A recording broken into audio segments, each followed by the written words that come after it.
They say that our deepest fears often manifest in our dreams. But what happens when those dreams bleed into reality? Let's find out in today's episode. Welcome to the Dark Hallways. And tonight, we are delving into the chilling narratives that will keep you up at night. So, buckle up and prepare to be terrified.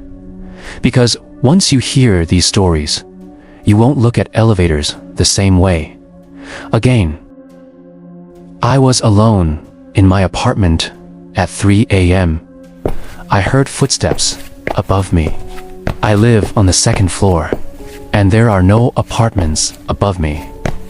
I assumed it was my neighbor. However, the footsteps continued for about 10 minutes. Then I heard what sounded like fingernails on wood. This went on for another 5 minutes, followed by heavy breathing. I didn't think much of it until the doorknob started turning slowly. The door opened and a dark figure emerged. It was a woman wearing all black, and she appeared to have no face. I screamed and tried to get away, but she moved faster than I could and was upon me in an instant. She leaned close and whispered, "Let me out." Then she vanished. Now, whenever I hear a noise in the dead of night, I panic. I can't shake this feeling that the woman is still out there waiting for me. Our next story is titled Elevator of Terror. I was working late in a high-rise building and had just gotten off the elevator on the 40th floor. The elevator was old and creaky, but I didn't think much of it. As I stepped out, I noticed that the hallway was pitch black. All of the emergency lights were out. Then I heard a scream from inside the elevator shaft. It sounded like a woman's voice, but it was distorted and echoed throughout the building. I froze in fear and couldn't move.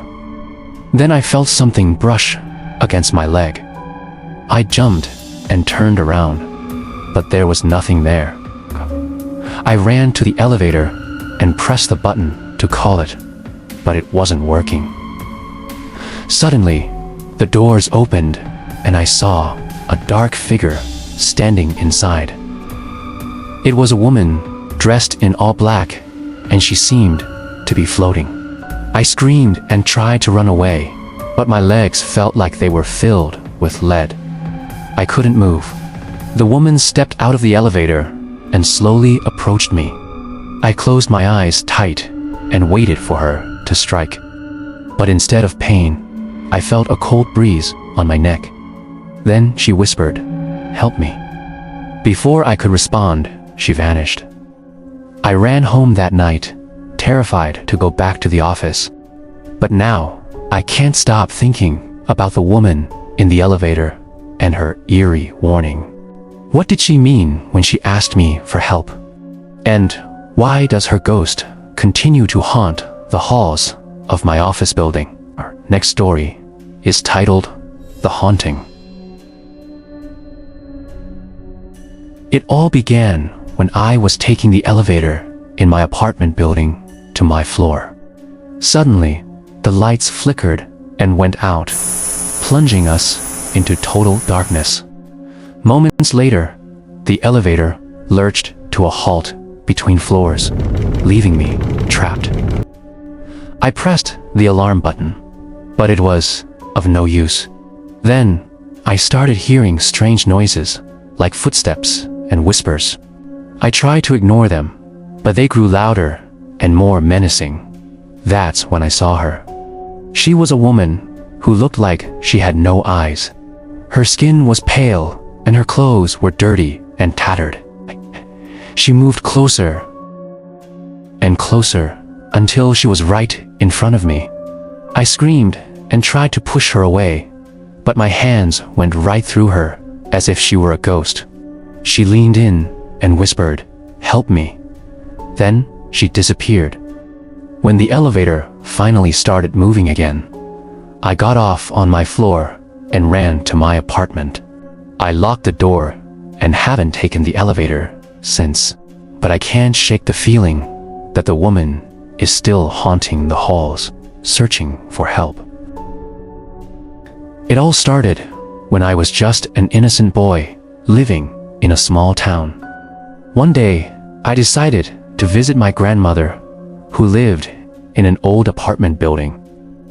I took the elevator to her floor, but when the doors opened, I saw something that made me run away. There was a little girl standing in the hallway, and she had no eyes. I told myself that it must have been a dream, but then I heard a knock on the elevator door. I opened it, and the girl was standing there with a creepy smile on her face. She beckoned for me to follow her, but I refused. That's when she started knocking on the elevator door and whispering, "Let me out, let me out." I slammed the door shut and pressed the button for the next floor. But when the elevator stopped, the girl was gone. I never told anyone about my encounter with the girl in the elevator. But I can't help but wonder who she is and why she's trapped there. Sometimes I still hear her knocking on the elevator door and whispering, "Let me out, let me out." And I coo, unhelp, but feel a sense of dread, knowing that she is still out there. Thank you for joining me on this journey into the darkest corners of the human psyche. If you enjoy these chilling tales and want more, please don't forget to subscribe and hit the like button.